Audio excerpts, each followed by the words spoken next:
الحمد لله رب العالمين. الحمد لله حمدا كثيرا طيبا مباركا فيه مباركا عليه كما يحب ربنا ويرضى. وأشهد أن لا إله إلا الله وحده لا شريك له وأشهد أن محمدا عبده ورسوله. أما بعد. حضرات محترم بھائی اور دوستو اور پردہ بہنوں، اللہ رب العالمین کے فضل و کرم سے ہم نماز سے متعلق نبی کائنات صلی اللہ علیہ وسلم کی ہدایت اور ارشادات سماعت کر رہے تھے. آج انشاءاللہ العزیز صفوں سے متعلق نماز میں صفیں کس طرح بنانی چاہیے، نماز میں نمازی کو کس طرح کھڑا ہونا چاہیے، کون سی صف زیادہ افضل ہے، اجر و ثواب زیادہ ہے، ان چیزوں سے متعلق اللہ نے چاہا تو ہم آج گفتگو سنیں گے. اور ساتھ ہی رجب سے متعلق جو میں نے وعدہ کیا تھا رجب کے کنڈوں سے متعلق، وہ انشاءاللہ آخر میں آپ کو اس کی حقیقت سناؤں گا. اللہ تعالیٰ سے دعا ہے کہ الہ العالمین ہمیں حق کو سننے، حق کو سمجھنے اور حق سن کر اس پر عمل پیرا ہونے کی توفیق عطا فرمائے. اے رب العالمین تو حق کو ہم پر واضح کر دے، اور اے اللہ باطل اور بدعات سے ہم سب کو بچا کے رکھنا.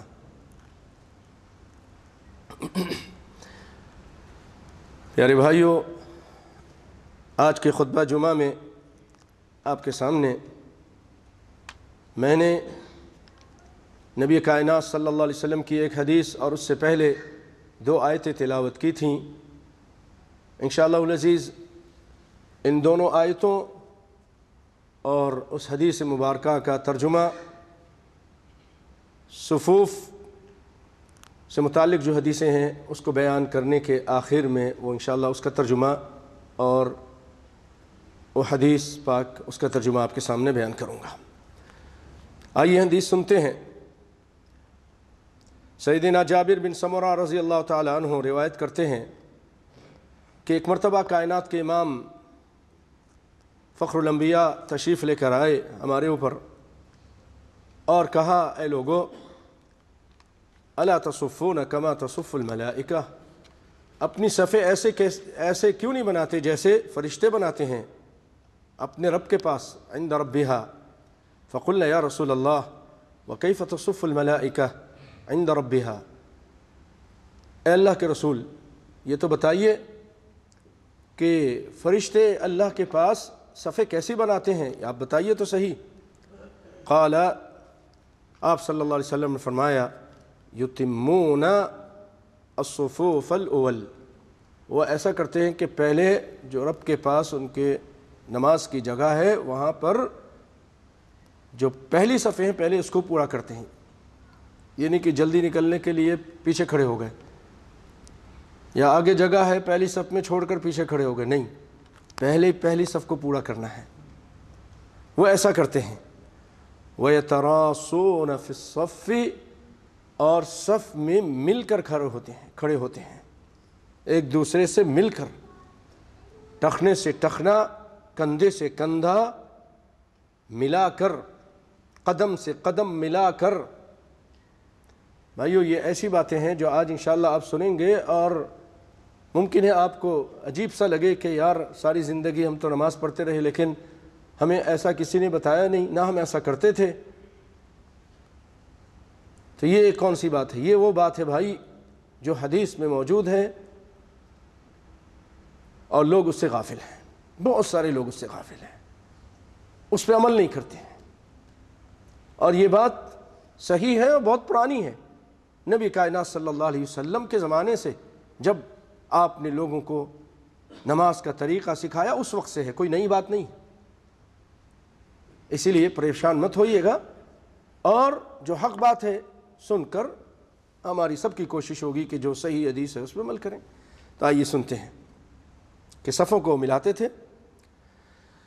اور ابو ہریرہ رضی اللہ تعالی عنہ روایت کرتے ہیں کہ کائنات کے امام فخر الانبیاء صلی اللہ علیہ وسلم نے فرمایا لو یعلم الناس ما فی النداء، اگر لوگوں کو پتہ چل جائے کہ اذان دینے میں اور اذان میں کیا اجر و ثواب ہے، اگر اس کا لوگوں کو پتہ چل جائے، والصف الاول، اور پہلی صف میں کھڑے ہونے کا کیا اجر و ثواب ہے اللہ کے یہاں، کیا انعامات ہیں، ثم لم یجدوا الا ان یستہموا علیہ لاستہموا، پھر کیا ہوگا، ہر آدمی کوشش کرے گا میں اذان دوں، ہر آدمی کوشش کرے گا کہ میں پہلی صف میں آ کے کھڑا ہو جاؤں، وہ اجر و ثواب ہے جو اس کا آپ سوچ بھی نہیں سکتے، اللہ کے ہاں اجر و ثواب ہے۔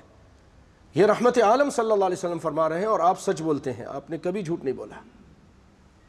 صادق المصدوق صلی اللہ علیہ وسلم، اتنا اجر و ثواب ہے، لوگوں کو پتہ چل جائے تو لوگ آپس میں جھگڑا شروع کر دیں، تو جھگڑے کا فیصلہ کیسے ہوگا، لوگ بولیں گے اچھا ایسا کرو قرعہ ڈالو، یہ 40 آدمی ہیں، سب کہتے ہیں میں ادھر کھڑا ہوں گا، سب کہتے ہیں میں اذان دوں گا، اب سب تو نہیں، ایک صف میں کسی مسجد میں 10 آدمی کھڑے ہو سکتے ہیں، 20 آدمی کھڑے ہو سکتے ہیں، سب تو نہیں ہو سکتے، تو ایسا کرو قرعہ ڈالو، قرعہ ڈالو، جن کا نام نکل آ جائے گا وہ کھڑے ہوں گے۔ اللہ اکبر، اس قدر رغبت ہے، اتنا اجر و ثواب ہے، اگر تم کو پتہ چل جائے تو تم آپس میں جھگڑا شروع کر دو،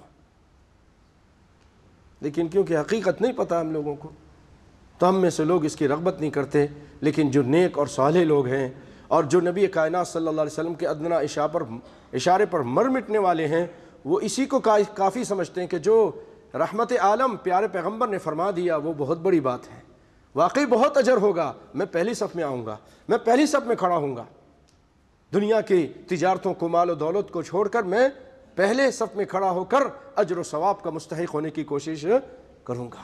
اللہ تعالی ہمیں کوشش کرنے کی توفیق عطا فرمائے۔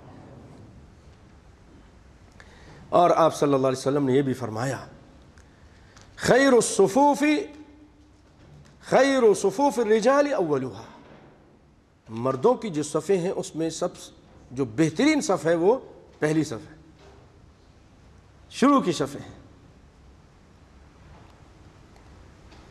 آگے کی صفیں ہیں، وشرها آخرها، اور جو پیچھے کی صفیں ہیں وہ آپ نے فرمایا شر ہے، اجر و ثواب کے لحاظ سے کم ہے۔ بعض لوگ ہیں خواہ جگہ بھی فارغ ہے لیکن پیچھے بیٹھتے ہیں، شر کو اختیار کرتے ہیں، نہیں کرنا چاہیے، یہ نبی کی حدیث ہے۔ جن حضرات نے سن لیا سمجھتے ہیں ان کو چاہیے آگے آ جائیں، بھائیو جو آپ پیچھے بیٹھے ہو آگے آ جاؤ، شر کو پسند مت کرو، خیر کو پسند کرو، آگے آ جائیے بھائی، آگے آ جائیے، آپ کو معلوم ہے آ جائیے، پھر چلے جائیے گا پیچھے۔ یہ حضرات آپ سے بھی کہہ رہا ہوں، نبی کی حدیث سن کے آگے آ جائیے، جی آپ کو کہہ رہا ہوں۔ کیا فرمایا آپ نے؟ پہلی صف خیر والی ہے، آخر کی جو صفیں ہیں وہ شر والی ہیں۔ شر کو کیوں اختیار کرتے ہو؟ خیر کو کیوں نہیں اختیار کرتے؟ جزاکم اللہ خیرن، جزاکم اللہ خیرن، اس حرکت پہ بھی اللہ تعالیٰ آپ کو اجر عطا فرمائے۔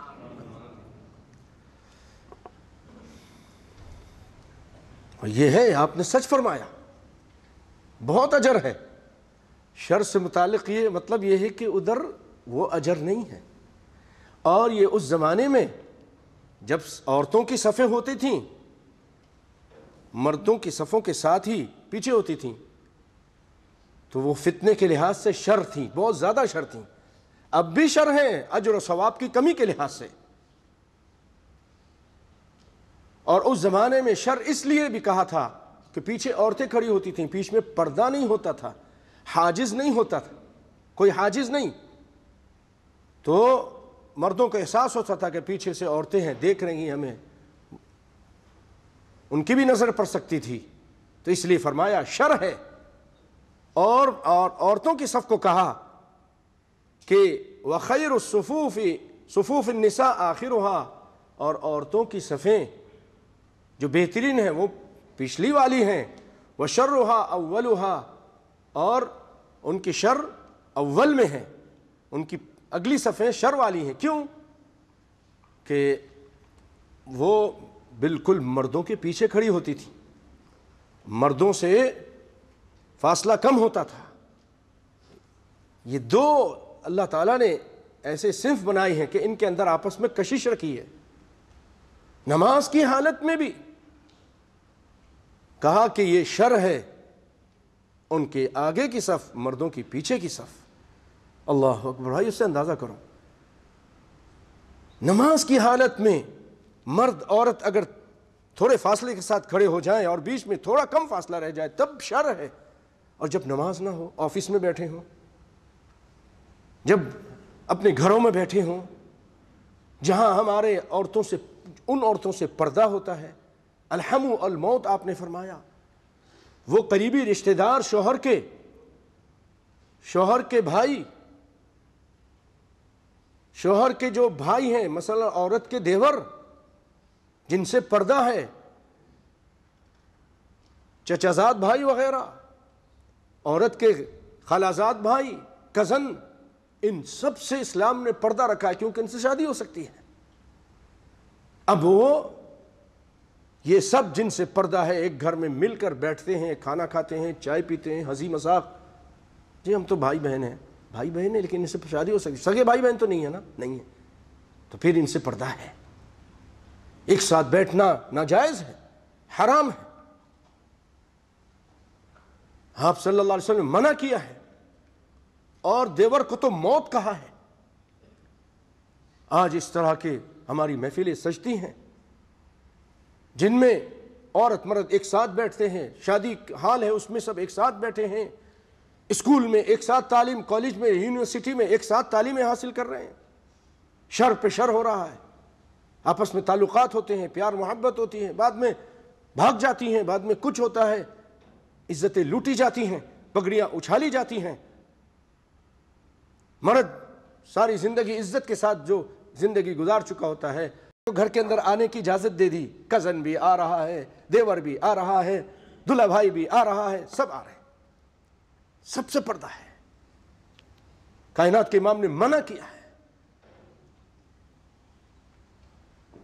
اللہ اکبر، آپ صلی اللہ علیہ وسلم یہاں تک فرماتے ہیں لا یخلون رجل بامرأۃ، کہ جب بھی کوئی مرد کسی عورت کے ساتھ اکیلے میں ہوتا ہے، یعنی ایسی عورت جو اس کے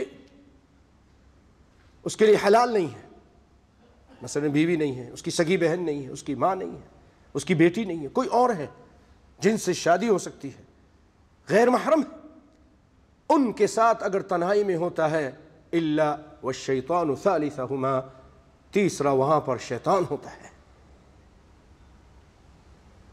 والشیطان یعدکم الفقر ویأمرکم بالفحشاء، اور شیطان ہم کو فقر و فاقہ کا خوف دلاتا ہے اور شہوت کی طرف رغبت دلاتا ہے، شہوت فحاشی کرنے کا ہم کو حکم کرتا ہے۔ شیطان ان الشیطان لکم عدو فاتخذوہ عدوا، شیطان تمہارا پکا دشمن ہے، اس کو دشمن سمجھو، اس کو اپنا دوست مت بناؤ، اس کے طریقے پہ مت چلو، اس کی بات مت سنو، اس کی بات مت مانو۔ عزت اگر بچانا چاہتے ہو، آبرو بچانا چاہتے ہو، دنیا میں ذلت سے بچنا اور آخرت میں اللہ کے عذاب سے بچنا چاہتے ہو، تو شیطان کو دشمن سمجھو، اور نبی کائنات صلی اللہ علیہ وسلم اور ان کے صحابہ اور نیک لوگ جو یہ اچھی حکم دیتے ہیں، ان کو اپنا دوست سمجھو، اللہ کے ولیوں کو اپنا دوست، جو قرآن و سنت کی بات کرتے ہیں اور اس پہ عمل کی رغبت دلاتے ہیں، خود بھی عمل کرتے ہیں اور لوگوں کو بھی کہتے ہیں اس پہ عمل کرو۔ اللہ سے دعا ہے کہ اللہ تعالی ہم سب کو قرآن و سنت پر عمل کرنے کی توفیق عطا فرمائے۔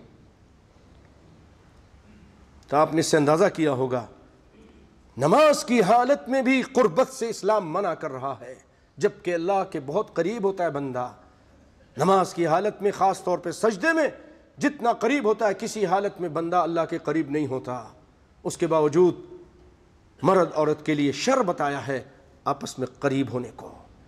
ہاں، لیکن آج کے زمانے میں اگر عورت کیونکہ صف اول کی فضیلت ہے اور پردہ ہے، حاجز موجود ہے، تو جیسا کہ مردوں کے لیے صف اول بہتر ہے، عورتوں کے لیے بھی یہ علماء کہتے ہیں عورتوں کے لیے بھی بہتر ہے، کیونکہ وہ جو علت تھی ختم ہو گئی ہے، وہ علت مردوں کا وجود اور قربت، اب وہ قربت نہیں رہی کیونکہ بیچ میں حاجز ہے، پردہ ہے، دیوار ہے، تو جب علت ختم ہو جائے تو پھر وہ جو جس سے منع کیا وہ بھی بات ختم ہو جاتی ہے۔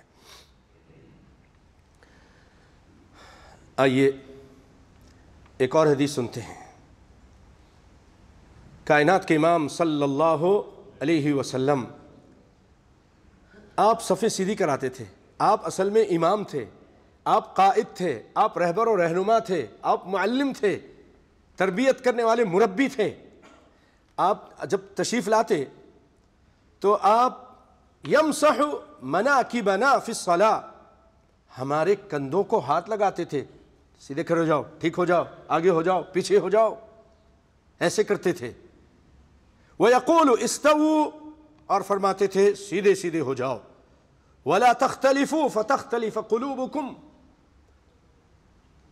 اختلاف مت کرو، آگے پیچھے ہو کر مت کھڑے ہو جاؤ، دور دور ہو کر مت کھڑے ہو جاؤ، الگ الگ ہو کر، پھر کیا ہوگا؟ فَتَخْتَلِفَ قُلُوبُكُمْ، تمہارے دل بھی مختلف ہو جائیں گے۔ توجہ بھائیو، توجہ، آپ دیکھیے یہ اللہ کی قسم کسی اسکالر کا کلام نہیں، یہ سارے اسکالر سے اعلیٰ عرفہ اسکالر محمد مصطفیٰ صلی اللہ علیہ وسلم کا جو نبی ہیں، جو رسول ہیں، جو اپنی طرف سے نہیں بولتے، اپنے دماغ سے نہیں بولتے، جب تک اللہ تعالیٰ آپ کو آرڈر نہیں دیتا، وحی نازل نہیں کرتا، دین میں آپ بات نہیں کرتے۔ فرمایا وَمَا يَنطِقُ عَنِ الْهَوَىٰ إِنْ هُوَ إِلَّا وَحْيٌ يُوحَىٰ، میرا مصطفیٰ گفتگو نہیں کرتا جب تک اللہ کی طرف سے وحی نہیں آ جائے۔ تو آپ دین میں جو بات کر رہے ہیں وحی ہے، یہ اللہ کی طرف سے ہے۔ تو آپ کیا کہتے تھے کہ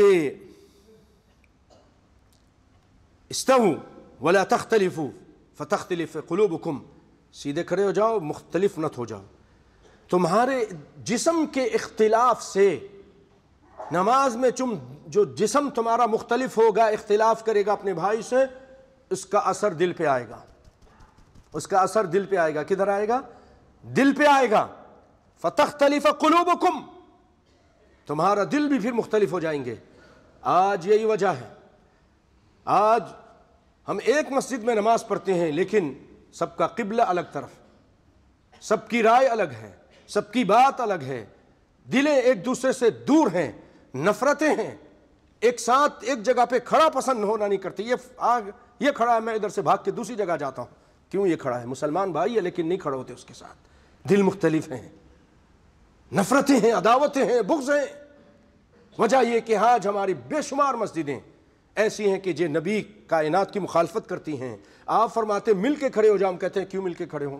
الگ الگ کھڑے ہوتے ہیں، دور دور کھڑے ہوتے ہیں، آگے پیچھے ہو کر کھڑے ہوتے ہیں۔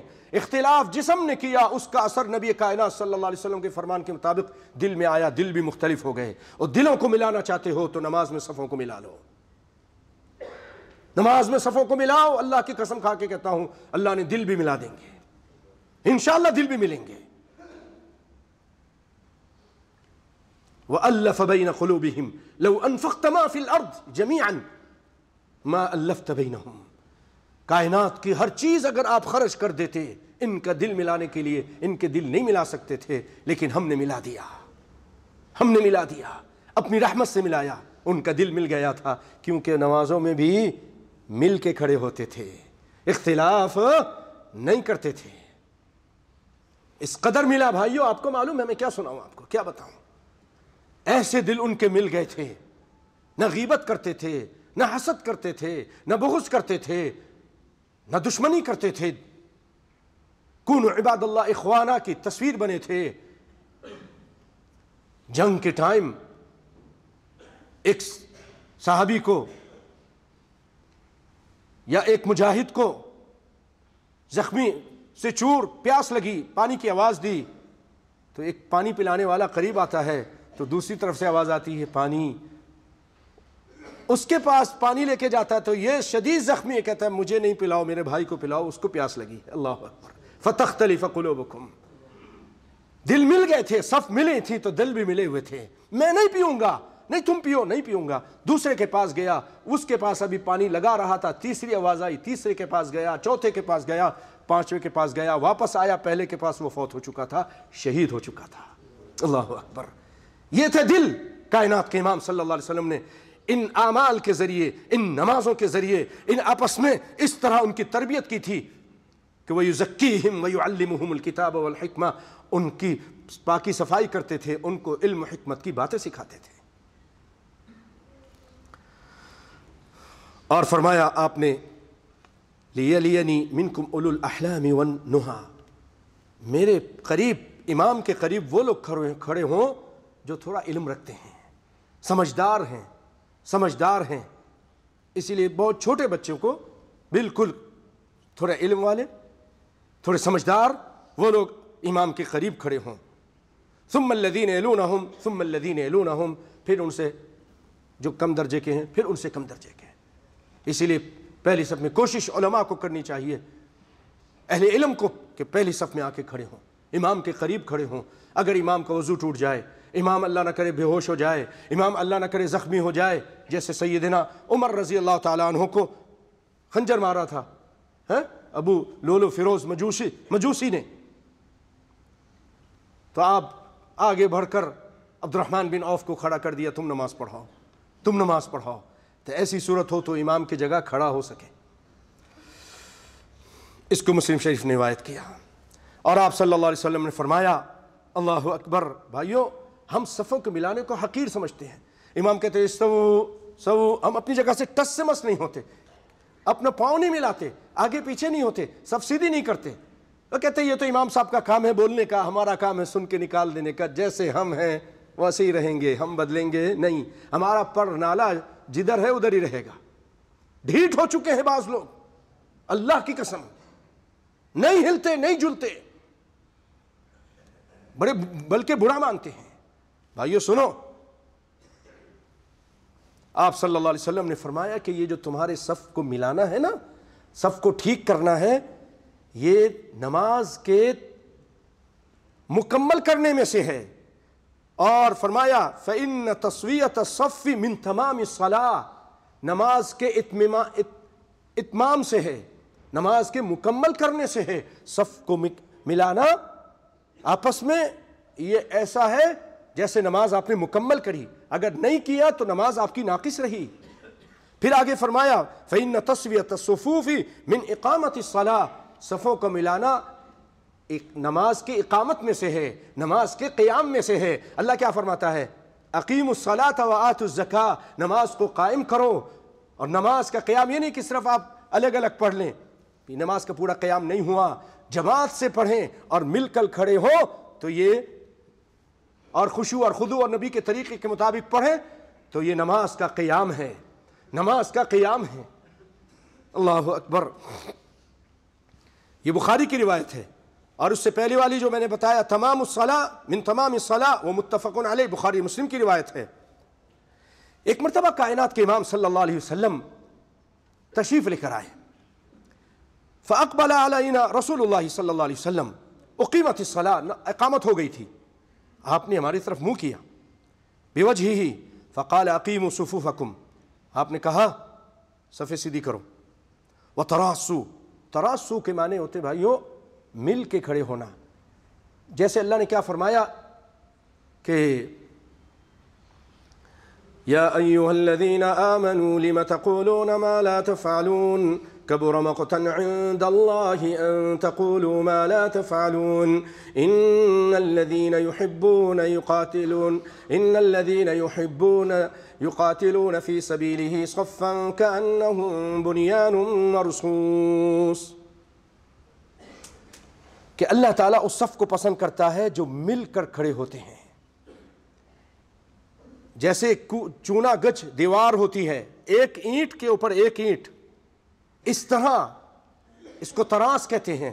تو آپ نے فرمایا جیسے دیوار ایک دوسرے کے قریب ہے، اینٹیں قریب ہیں، تم بھی اس طرح قریب ہو کر کھڑے ہو جاؤ. ایک آپ نے مثال دی فرمایا اقیموا صفوفکم وتراصوا فانی اراکم من وراء ظہری، اے لوگو تم یہ نہ سمجھنا کہ میں نماز پڑھاتا ہوں آگے دیکھتا ہوں، میں پیچھے سے بھی دیکھتا ہوں۔ یہ آپ کا معجزہ تھا صلی اللہ علیہ وسلم۔ میں اور آپ تو صرف آگے سے دیکھتے ہیں نا، آنکھوں سے دیکھتے ہیں، کائنات کے امام کو اللہ تعالیٰ نے توفیق دی تھی کہ آپ پیچھے سے دیکھ لیتے تھے۔ بعض لوگ کہتے ہیں کہ آپ اپنی مہر نبوت سے دیکھ لیتے تھے۔ کوئی بھی چیز ہو وہ اللہ جانتا ہے، آپ دیکھتے تھے، آپ نے فرما دیا، ہم نے مان لیا، ہم ایمان لے کر آئے۔ آپ نے فرمایا انی اراکم من وراء ظہری، میں تم کو اپنے پیچھے سے دیکھتا ہوں۔ پھر اس کے بعد جب یہ بات سنی تو بخاری کی روایت ہے، نعمان بن بشیر کہتے ہیں، صحابی رسول ہیں، وَكَانَ أَحَدُنَا يُلْزِقُ مَنْكِبَهُ بِمَنْكِبِ صَاحِبِهِ وَقَدَمَهُ بِقَدَمِهِ۔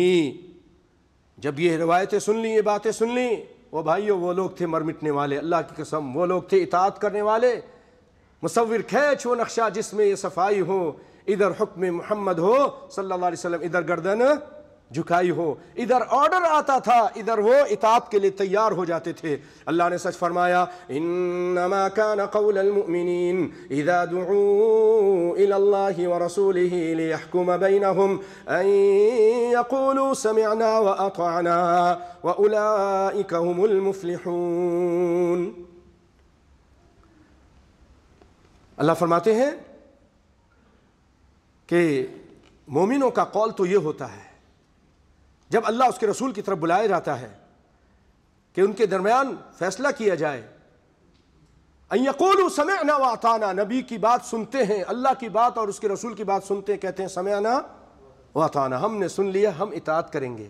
بھائیو پچھلے ایک قوم تھی بنی اسرائیل، اللہ نے ان کا ذکر کیا، بڑے ڈھیٹ تھے، بڑا انہوں نے نبیوں کو قتل بھی کیا، یقتلون انبیاءہم ویقتلون الانبیاء ویقتلون النبیین، کہا اللہ تعالیٰ نے۔ وہ کیا کہتے تھے؟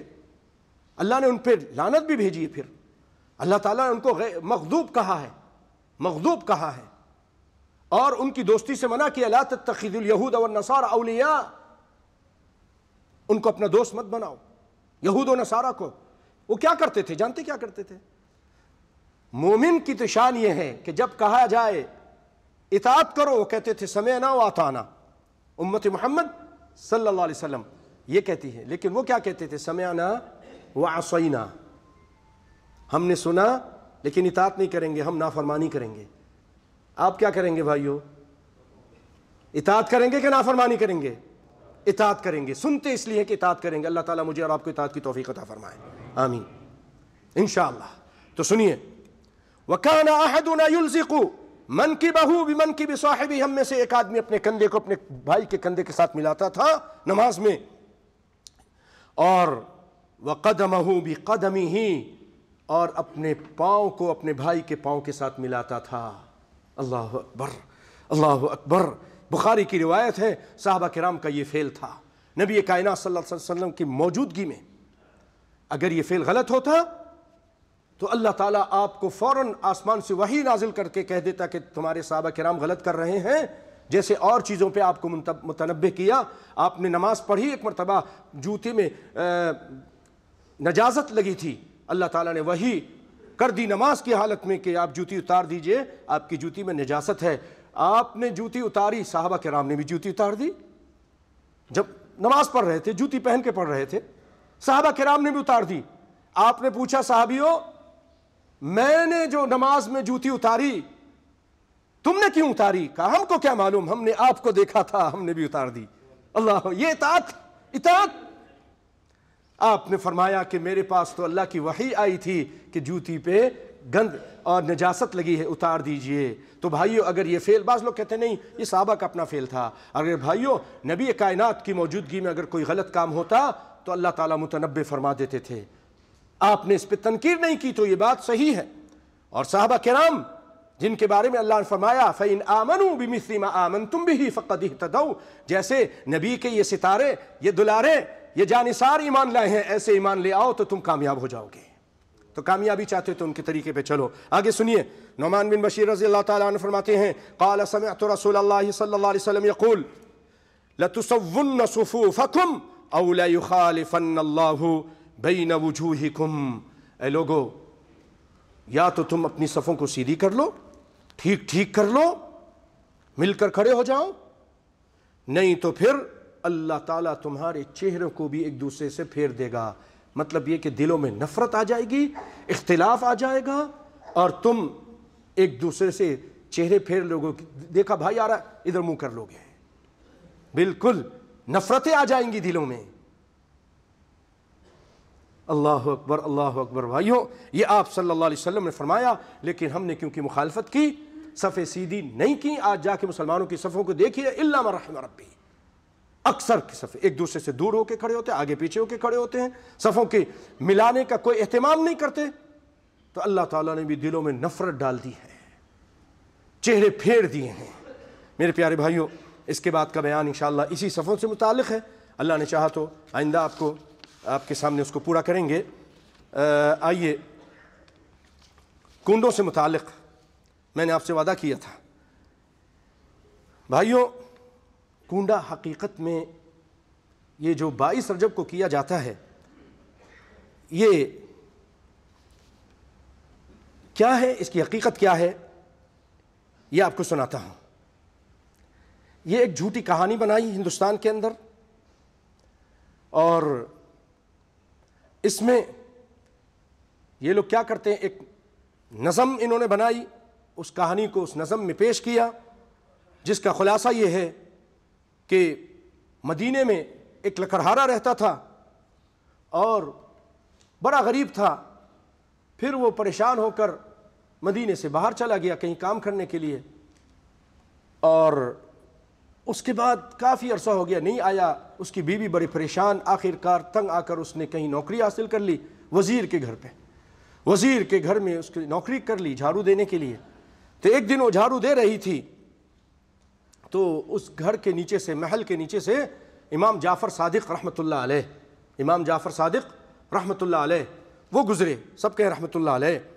وہ جب وہاں سے گزرے تو آپ ٹھہر گئے اور آپ نے فرمایا آج کون سی تاریخ ہے؟ لوگوں نے کہا کہ آج 22 رجب ہے۔ آپ نے فرمایا آج کوئی بھی شخص نہا دھو کر، اچھا ہو کر، پاک صاف ہو کر، کنڈے بھرے اور میرے نام کے کنڈے بھرے، اور اس کے بعد پھر اللہ سے دعا مانگے تو اس کی دعا قبول ہوگی۔ تو لکڑہارے نے جب اس کی بیوی نے یہ سنا تو اس نے فوراً گھر گئی، نہا دھو کر کنڈے کے لیے تیاری کی، 22 تاریخ تھی رجب کی، اور اس کے بعد جو ہے کنڈے بھر کے اللہ سے دعا کی۔ تو کنڈے بھرے کس کے نام؟ امام جعفر صادق کے نام پر، غور کیجئے گا، اور دعا کی۔ اس کے بعد ادھر اس کا شوہر جو کہیں اور دوسرے ملک میں تھا، پردیس میں تھا، اس کو کہیں سے خزانہ مل گیا، اور جناب وہ بہت مال کے ساتھ، اس نے دعا کی کہ میرا شوہر واپس آ جائے اور مال دولت بھی آ جائے، تو بہت سارے مال دولت لے کے وہ مدینے واپس آ گیا، اور مدینے میں ایک بہت بڑے محل بنا لیا اور مزے سے رہنے لگا۔ اسی دوران وزیر کی بیوی وزیرانی ایک مرتبہ اپنے محل پہ چڑھی تو سامنے دیکھا ایک بہت بڑا محل ہے۔ کہا یہ کس کا محل ہے؟ کہا وہی نوکرانی جو ہمارے گھر میں تھی لکڑہارن، اس کا یہ محل ہے، اس کا شوہر پیسہ لے کر آیا۔ کہا نہیں، بلاؤ اس کو، ماجرا کیا ہے؟ بلایا گیا، بھئی کیا بات ہے، یہ اتنا بڑا محل تم نے بنا لیا؟ کہا، اس نے سارا قصہ سنا دیا، میں نے ایک دن سنا تھا امام جعفر کی بات اور میں نے کنڈے بھرے تھے۔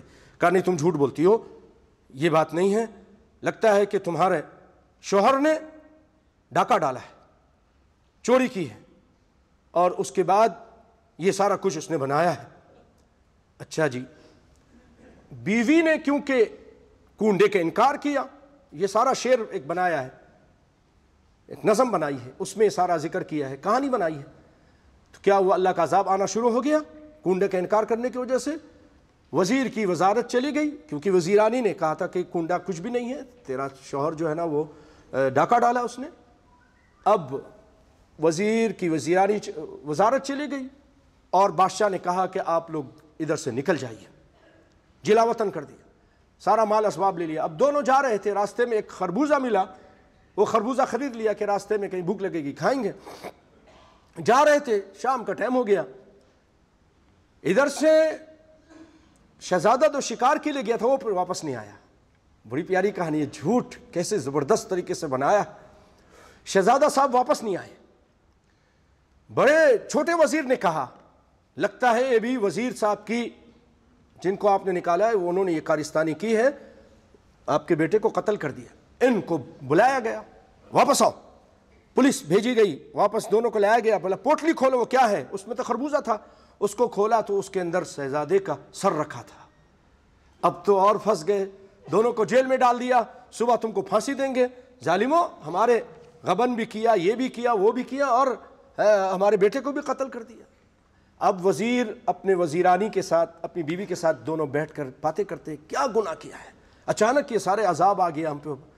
تو وزیرانی کہنے لگی میں نے تو کوئی ایسی کوئی یاد نہیں کہ میں نے کوئی گناہ کیا ہو، البتہ آج کنڈے کی بات ہو رہی تھی، میں نے کہا یہ کنڈا سنڈا کچھ بھی نہیں، یہ تمہارے شوہر نے کہا اوہ بس پتہ چل گیا، یہی تو غلطی تھی، ظالم دیکھ تو نے کیا کیا، امام جعفر صادق کے کنڈے کا انکار کر دیا، یہ وہی عذاب ہے، معافی مانگو۔ ساری رات وہ معافی مانگتے رہے، اللہ سے توبہ استغفار کرتے رہے، اللہ معاف کر دے کہ ہم نے امام جعفر صادق کے کنڈے کے جو ہے نا انکار کیا۔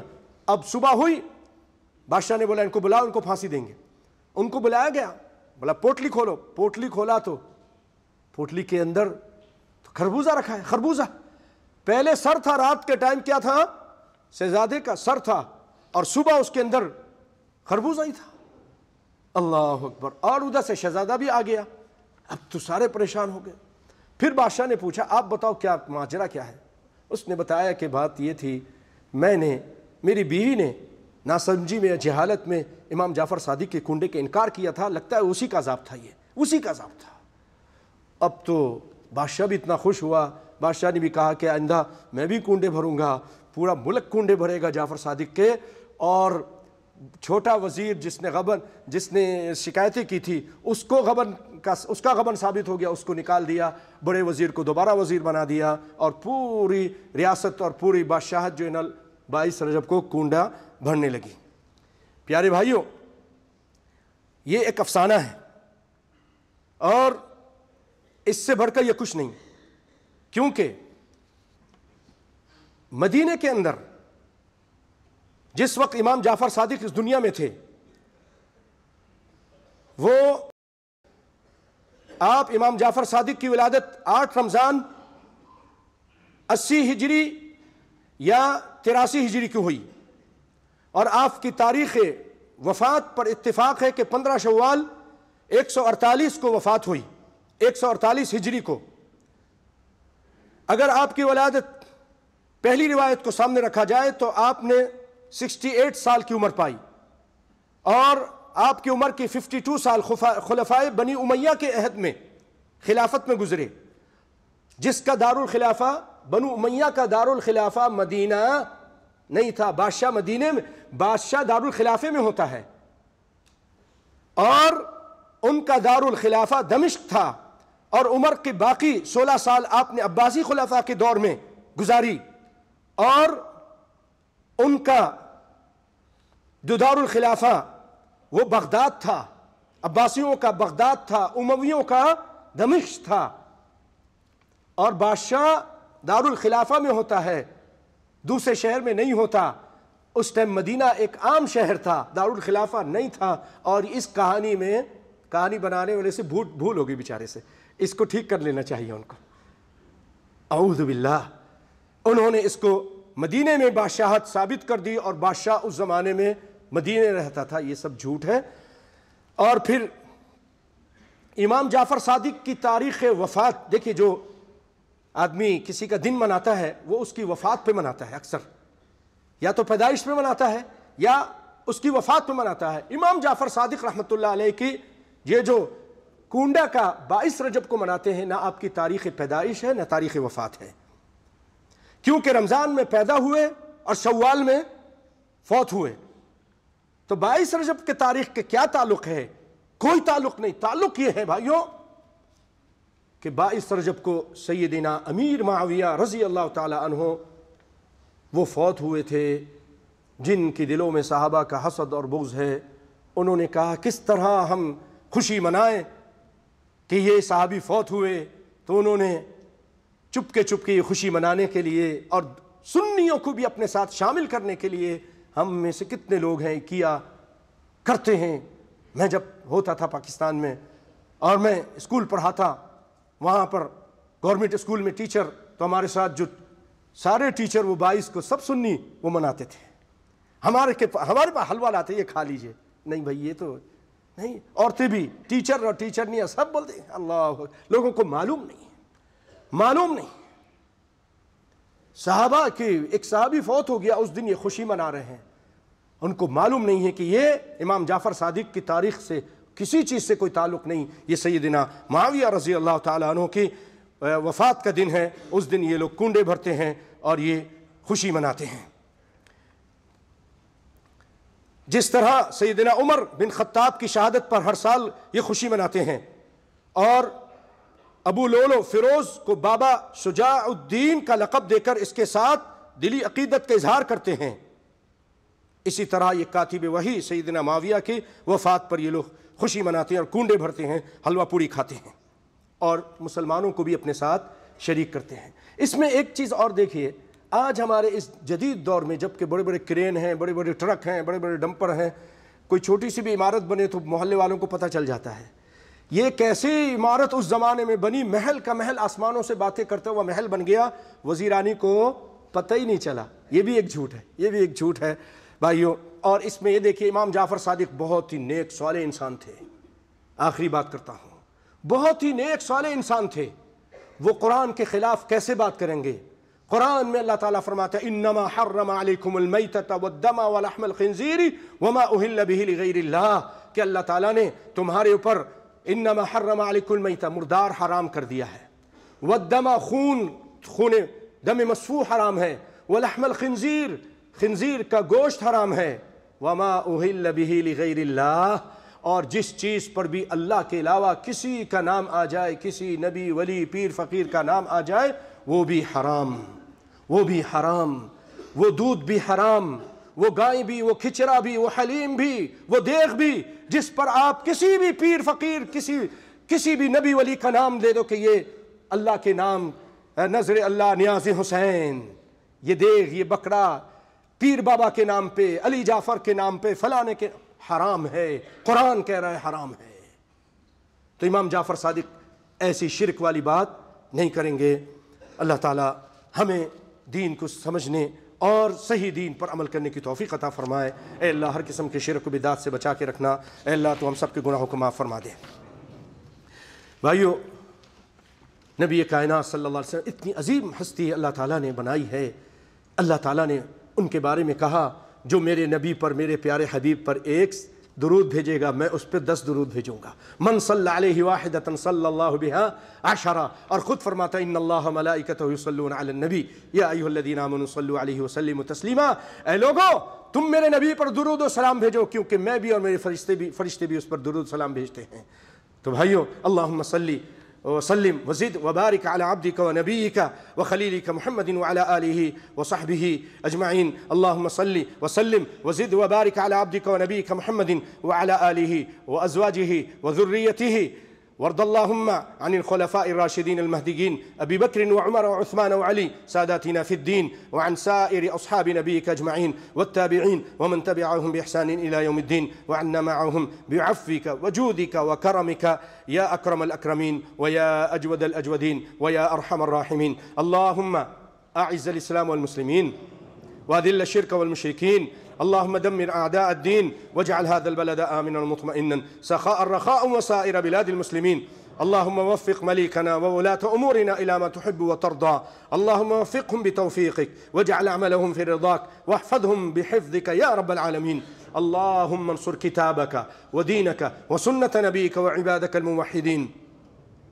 اللهم من أراد بنا وللإسلام والمسلمين كيدا فاجعل كيده في نحره وأشغله في نفسه واجعل تدبيره دماره. يا قوي يا عزيز يا ملك يا ديان. اللهم اغفر للمؤمنين والمؤمنات والمسلمين والمسلمات الأحياء منهم والأموات إنك سميع قريب مجيب الدعوات. اللهم فرج هم المهمومين ونفس كرب المكروبين واقض الدين عن المدينين واشف مرضانا ومرضى المسلمين. ربنا ظلمنا أنفسنا وإن لم تغفر لنا وترحمنا لنكونن من الخاسرين. ربنا آتنا في الدنيا حسنة وفي الآخرة حسنة وقنا عذاب النار. عباد الله، إن الله يأمر بالعدل والإحسان وإيتاء ذي القربى وينهى عن الفحشاء والمنكر والبغي يعظكم لعلكم تذكرون. اذكروا الله يذكركم ولذكر الله أكبر وقوموا إلى الصلاة.